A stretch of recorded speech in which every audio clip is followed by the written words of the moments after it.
One of them has been about the journey I've just mentioned towards a more locally informed education and curriculum provision in particular.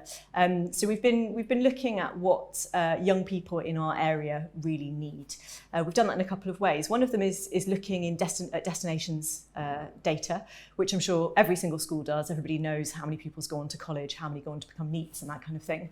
But starting to drill down a little bit more into that data. So how many of them are going on to do A-level study compared with vocational study, and is that the right balance, or do we need to be doing things differently in school to sort of encourage them to perhaps slightly different pathways, or do we actually need to be really aware of what it is that those children are interested in going on to, and starting to shift how our curriculum at secondary school supports those areas they want to move into the future.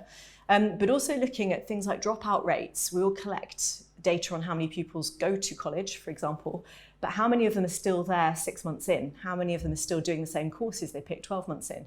And trying to use that information to fill the gaps in our own curriculum so that we take some kind of responsibility for those children beyond the end of secondary education.